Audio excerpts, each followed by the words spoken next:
Assalamualaikum, selamat sejahtera semua. Selamat kembali ke channel Cikgu Arma Yusof. Okey, so kali ni kita nak sambung topik 6.2 iaitu peneutralan.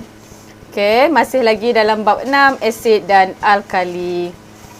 Baik, peneutralan adalah tindak balas di antara bahan asid dan juga alkali untuk menghasilkan garam dan air.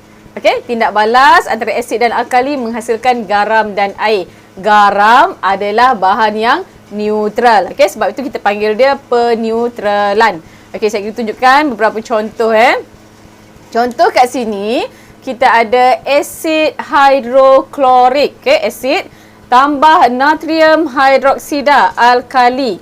Okey, so kita ambil perkataan alkali ni yang hadapan dan asid yang belakang. Kita combinekan dia akan jadi natrium klorida. Okey, ini adalah garam yang terhasil. Okey, natrium klorida tambah air. Okey, kita cuba untuk asid sulfurik tambah kalium hidroksida. Ambil alkali yang hadapan dan asid yang belakang. So, kita akan dapat kalium sulfat. Okey, kalium sulfat tambah air. Cikgu, macam mana nak tahu sulfat, perubahan-perubahan perkataan dia tu kan? Yang itu kamu kena banyakkan membaca. Boleh? Okey, kemudian asid nitrik tambah natrium hidroksida.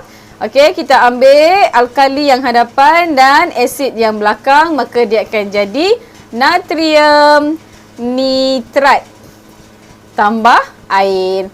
Okey, so natrium klorida, kalium sulfat dan natrium nitrat ini adalah garam yang neutral. Okey, boleh? Okey, so kita kembali. Tindak balas ini dipanggil peneutralan. Semasa peneutralan, asid dan alkali akan hilang sifatnya. Kaedah untuk menjalankan tindak balas peneutralan ini kita panggil sebagai pentitratan. Okey, so jom kita tengok macam mana rupa dia. Macam mana rupa. Ini adalah kaedah pentitratan. Okey, di mana yang sebelah atas ni, okey, katalah kat sini kita masukkan asid. Okey, asid ke dalam buret. Kemudian kat bawah ni kita masukkan alkali. Okey, alkali ke dalam kelalangkon. Dan kalau kamu perasan, warna kat sini ni merah jambu. Okey, so kalau kamu ingat lagi yang kita belajar sebelum ni, alkali bila kita titiskan dengan penunjuk apa dia jadi warna merah jambu? Ya, penunjuk phenolphthalein. Okey, manakala untuk asid dan neutral, bila kita titiskan dengan phenolphthalein, dia akan jadi tidak berwarna. Okey, so kat sini kita akan titiskan asid satu demi satu sehinggalah larutan alkali ini berubah menjadi tidak berwarna. Okey, itu menunjukkan bahawa alkali tersebut sudah jadi neutral. Okey, boleh? So semasa proses pentitratan yang kita lepaskan asid sikit-sikit tu, okey, kita kena goncang juga dia sikit-sikit goncang dia. Goncang kelalangkon tu. Okey, kat sini contoh isi padu larutan natrium hidroksida alkali. Alkali ni kita masukkan 25 ml. Jadi untuk asid pula kita tengok bacaan awal dia. Okey, katalah bacaan awal dia 20 ml. Okey, bacaan akhir dia kita dapat 45 ml. Okey, so berapa isi padu asid yang digunakan? Bacaan akhir tolak bacaan awal, maka kita dapat 45 tolak 20, kita dapatlah 25 ml.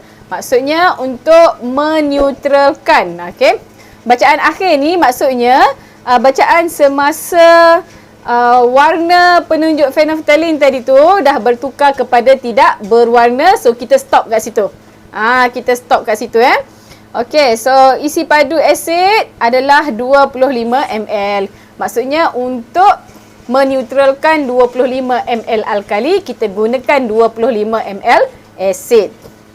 Okey, contoh kita ada soalan yang dia bagi kamu graf macam ni Okey, berapakah isi padu asid yang diperlukan untuk meneutralkan 25 cm padu alkali? Okey, so kat sini kita cari dahulu kat mana neutral. pH neutral berapa? Ingat lagi tak? 7. Okey, so 7 kat sini di antara 6 hingga 8. So kita bawa dia sampai jumpa dengan graf. Okey, kemudian kita tarik dia turun ke bawah. Macam ni. So, berapa nilai asid kat sini? Itulah isi padu yang digunakan untuk meneutralkan alkali. Okey, boleh Okey, so kita tengok sedikit aplikasi peneutralan dalam kehidupan harian.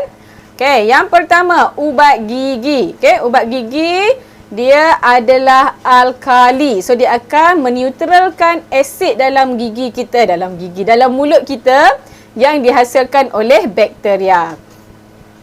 Kemudian kita ada shampoo dengan perapi. Kena pakai dua-dua baru rambut lembut dan cantik. Kenapa? Sebab perapi ni dia sedikit berasid, manakala shampoo rambut dia sedikit beralkali. Jadi perapi tu dia akan neutralkan balik shampoo rambut kita yang beralkali tadi. Okey, kemudian penyegar, toner. Okey, toner juga dia sedikit berasid, maka dia boleh meneutralkan pembersih muka kita yang beralkali. Okey, seterusnya kapur mati. Okey, kapur mati juga dia adalah beralkali. Jadi dia boleh meneutralkan sedikit tanah kita yang berasid. Okey, kalau tanah ni berasid maka dia tidak subur. Jadi kita nak neutralkan dia, kita gunakan kapur mati. Okey, seterusnya pelembut fabrik, softener. Okey. Pelembut fabrik dia sedikit berasid, jadi dia boleh neutralkan sabun pencuci kita ataupun deterjen kita yang beralkali.